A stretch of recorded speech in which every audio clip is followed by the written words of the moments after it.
Hello, thank you. Before I begin, I'd just like to thank Celine, Caroline, and Oo for the invitation to continue this conversation here. And I'd especially like to thank all of you for your indulgence and generosity in allowing me to present in English. I appreciate it immensely. I'm Shelly Rosenblum. I'm curator of academic programs at the Morrison Helen Belkin Art Gallery, which is an academic gallery at the University of British Columbia in Vancouver. My role there is to develop research, pedagogy, learning experience that speaks to the mandate of an academic gallery, a university gallery, which I think is kind of a separate niche sort of thing, but also to help advance the mandate and mission of the university. So to try to understand that, what that means, and to invent ways to do that. So the example of that I'd like to speak with you about today is a large research project called Ars Ciencia. And it's a collaboration among the Belkin Gallery, the Department of Physics, and the Quantum Matter Institute. And it's a very large and ongoing network and platform where we do all sorts of things. We develop courses, we have symposia, we have film and lecture series, we have dinners, but we also have Quantum Studio, which is an annual month-long, the first one was 6 months and all subsequent have been month-long artist residencies. Now they are, it's supported by the French consulate in Vancouver, and we are lucky enough to invite a French artist for 1 month every year to be embedded at the Quantum Matter Institute and to develop a project in tandem with one or more physicists there, hosted by the Belkin Gallery. So you've heard about Quantum Studio quite a bit today because we are lucky enough to have last year's resident in the room with us, Caroline, and you just heard from Nadia, this year's resident who just arrived last week. So I'm going to talk a bit about the larger philosophical methodological context of that, and then speak to two examples prior to the ones that you've heard that are still projects in development that continue to evolve, but I think they really serve as salient case studies for what we're talking about today. This is the Belkin. When we bring artists and quantum physicists into conversation, we do more than juxtapose two disciplines. We stage an experiment in how knowledge itself is made and unmade. We are testing the limits of how knowledge itself is produced, of what it means to observe, to interpret, to represent, and to imagine the world. Over the last 2 decades, collaborations between artists and scientists have become increasingly visible. Yet quantum physics presents a particularly charged and generative case. Its conceptual foundations, uncertainty, entanglement, the role of observation, are as much philosophical and poetic as they are mathematical. To engage artists in this terrain is to invite them into a space already rife with metaphor, paradox, and indeterminacy. I've removed the technical images. We've seen a lot about apparatuses. So I'm going to focus on the kind of photographs I took during the tours with residents that, of objects that sparked a lot of discussion and seminar. An artist residency at a quantum institute doesn't simply produce artworks inspired by science. It stages an experiment in epistemology. What happens when aesthetic inquiry and scientific method share the same laboratory? How might artists and physicists together reimagine what counts as evidence, as experiment, as discovery? One of the most striking affinities between quantum theory and contemporary art lies in the shared engagement with uncertainty and the act of observation. If in quantum physics the observer is no longer external to the system, measurement alters what is measured. In contemporary art, the viewer's encounter is equally constitutive. The meaning of a work often emerges through perception, context, and participation rather than through fixed form. Both domains then trouble the Enlightenment fantasy of detached observation. They ask, can we know something at all without changing it? Can we describe reality without intervening in it? When Niels Bohr described the complementarity of wave and particle, he offered a framework for understanding phenomena that refused to be captured by a single image. Contemporary artists operate similarly, refusing to stabilize meaning, allowing contradictory readings to coexist. In this sense, the artist and the quantum physicist share a methodological posture, an attentiveness to the limits of representation and a willingness to dwell in indeterminacy. The language of uncertainty in physics finds an unexpected resonance with the aesthetics of ambiguity in art. While physics often begins from theory and formalism, it remains grounded in material experimentation. So too the contemporary is deeply experimental, though its laboratories may be studios, archives, public spaces. In both fields, experiment is not only a means to an end, but a conceptual structure. The artist studio and the physicist lab are sites where materials resist, surprise, speak back. Both practices rely on intuition, chance, and failure as engines of discovery. When artists enter quantum laboratories, their interventions often draw attention to the conditions of the experiment, the tools, the metaphors, the infrastructures of measurement. Artists make visible the aesthetic and ethical dimensions of scientific practice, the beauty of precision, the fragility of data, the choreography of collaboration. Conversely, physicists exposed to artistic approaches often rediscover the poetics within their own work, the elegance of equations, the visuality of models, the strangeness of phenomena that defy intuition. At best, the residency becomes a catalytic zone of mutual reenchantment. So I'm going to talk about two projects from within our ciencia that illustrate the generative tension between artistic and scientific ways of knowing. The first is a collaboration with Josephine Lee, who's a Vancouver-based sculptor and installation and performance artist, and Daniel Korchinski, who they were both PhD students at the time. He's now in Lausanne on a postdoc. He works on amorphous solids, avalanches, and quantum cartography. And the second example will be with two Vancouver-based artists, one who deals with photographic archive and installation, one who's a choreographer who focuses on the social structure of the everyday, and a physicist who works on atomic, molecular, and optical physics. So we'll start with this one. Both projects interrogate the politics and aesthetics of visibility, albeit from different positions. One through the experimental optics of glass, and one through the archival traces and past observation in a curatorial act of care. In this project, Josephine Lee explores glass as both material and metaphor for the complex relations between fragility, visibility, and resistance. The project evolved through months of interdisciplinary dialogue where experimental physics met critical theory and material poetics.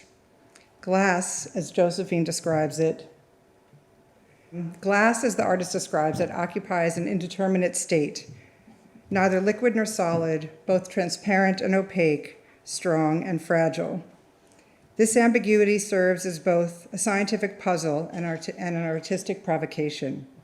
The duo's investigation began with an interest in the physical properties of glass, its atomic structure, its behavior under stress, its optical capacities, and gradually expanded into an inquiry into what glass does socially and politically, how it mediates perception, constructs forms of visibility, and by extension participates in the dynamics of surveillance and control.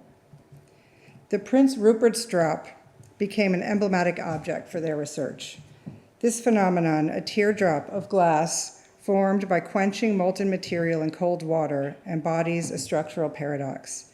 Its bulbous head can withstand extreme force, while its tail, if snapped, triggers an instantaneous and total shattering. Under polarized light, these internal tensions become visible as bands of color, an invisible fragility made momentarily legible.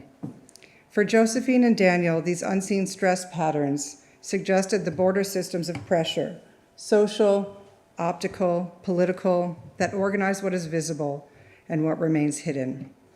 The pair first worked closely with a local glassblower in a studio and then captured high-speed footage of the Rupert's drop and explosion at the Vancouver General Hospital in the spinal cord lab. The footage offers not only empirical data, but also a visual metaphor for the social and epistemic pressures contained within seemingly stable materials. Through material experimentation, the artist began to undo the lens, to render its precision dysfunctional. Instead of magnifying and clarifying, their sculptural and optical works blur, distort, and refuse the desire for transparency. They proposed what Simone Brown calls a, quote, black luminosity, where refusal itself becomes a strategy of illumination. In the text, Dark Matters on the Surveillance of Blackness, Brown shows how surveillance technologies have historically targeted racialized bodies, while Ruma Benjamin's Raced After Technology extends this critique to contemporary algorithmic systems that replicate bias under the guise of neutrality. Both authors reveal that visibility is not an uncomplicated good. It can be coercive, extractive, and disciplinary. Josephine's work actively participates in the lineage of feminist, post-colonial, and critical race theory that reimagines opacity as a right.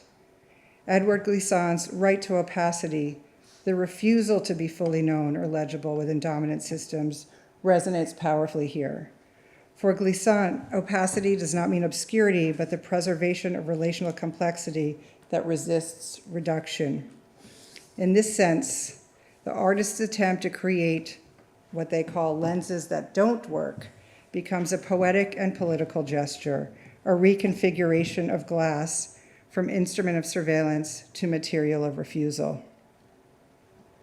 By situating this inquiry within a quantum research context, Josephine and Daniel also gesture towards the physics of indeterminacy, where observation itself alters the observed. The project becomes an experiment in the ethics of seeing, where visibility is never neutral and transparency is never innocent. Their work challenges both scientific and artistic conventions of clarity, proposing instead a relational mode of attention that values concealment, instability, and unknowability. Glass here functions not simply as medium, but as method, a way of thinking through tension, refraction, and the instability of knowledge. As a practice situated between art and science, the project demonstrates how material experimentation can become theoretical and how refusal can open a space for new epistemologies of care and resistance.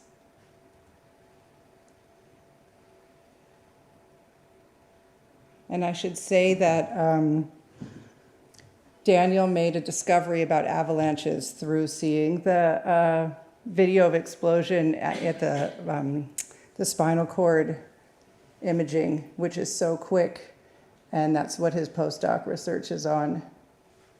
So I think for both of them, that was kind of a best case scenario for us when something radical happened differently for the collaborators in not one direction.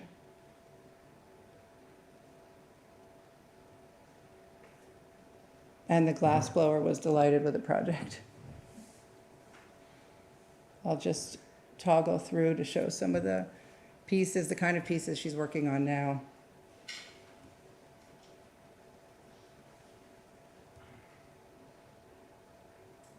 Okay, happy to talk more about this project, but I'm going to go on to the second project with the artists Kelly Lycan and Justine Chambers in collaboration with Kirk Madison, called Gazing, Not Solving. This sketch comes from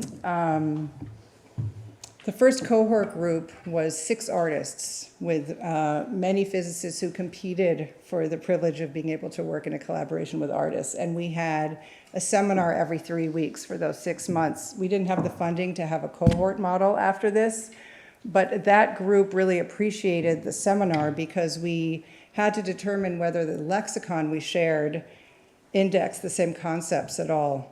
And she managed the way through the seminars by sketching, which became a fundamental tool for a lot of the physicists. And the sitting with the gazing, not solving, became kind of a mantra for the group together, that where those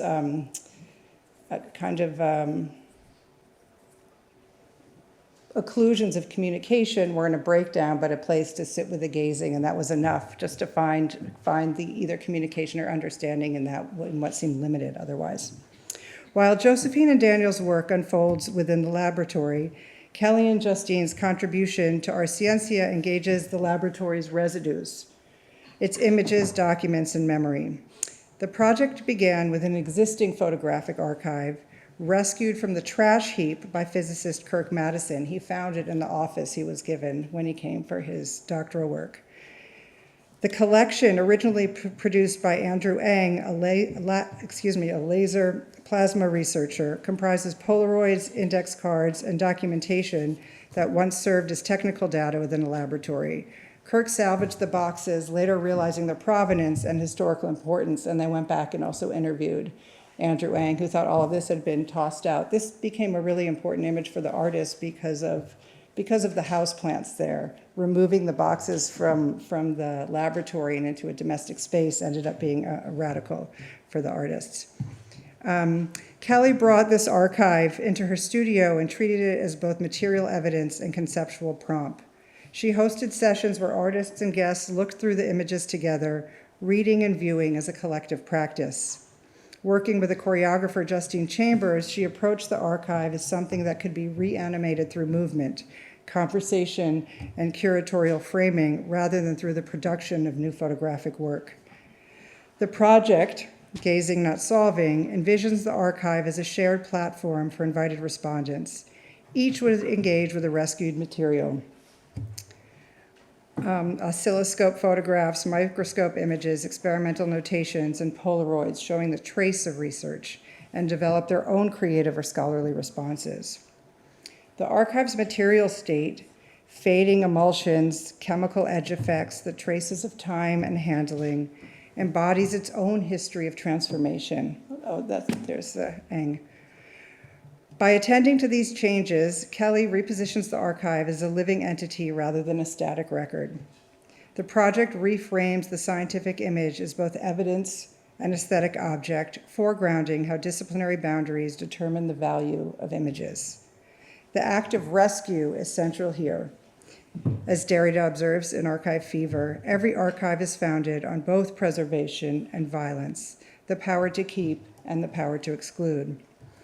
To rescue isn't to intervene in that dynamic, to recognize that what is saved is shaped by the conditions of its saving. This approach acknowledged the contingency of the archive's survival and the ethical responsibility of its representation or representation. By reframing these images within an art context, the artists expose their aesthetic and epistemic doubleness. They are both data and composition, record and image. This curatorial practice cultivates what might be called a slow gaze, a mode of attention that neither appropriates nor instrumentalizes its object. In hosting the archive, the artists also stage a dialogue between artistic and scientific temporalities. Science often seeks reproducibility and progress. The archive, by contrast, accumulates and decays. This project refuses to reconcile these timescales. Instead, it acknowledges their friction. Their way past observation haunts present understanding. And here I'm reminded of Benjamin's dialectical image.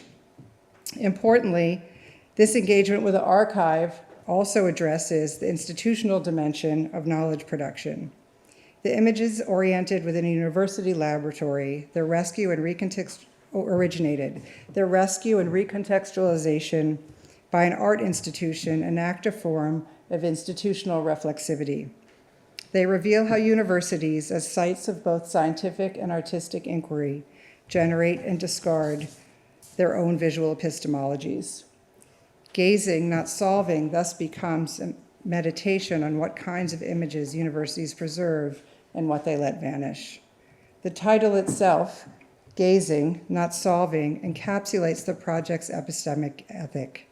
The gaze, in this context, is not to consume, but to attend, not to solve, but to dwell in unknowing. This practice affirms the value of non-resolution as a mode of respect. In this sense, it parallels Josephine and Daniel's refusal of visual mastery. Both projects insist that not everything that can be seen should be made legible, and that opacity has its own dignity. In these two projects, exploration of optical attention and curatorial care for the photographic archive exemplify the generative possibilities of our ciencia. Both projects transform the relationship between art and science from one of translation to one of entanglement. They do not merely illustrate scientific ideas, but participate in the production of knowledge, testing how matter, image, and ethics cohere. In each, something new is produced, not a hybrid artifact, but a shift in epistemic terrain. Observation becomes relation, visibility becomes ethics, the laboratory becomes a co-laboratory. The collaboration itself becomes a medium, a quantum field in which matter, meaning, and care are inseparable. Thank you.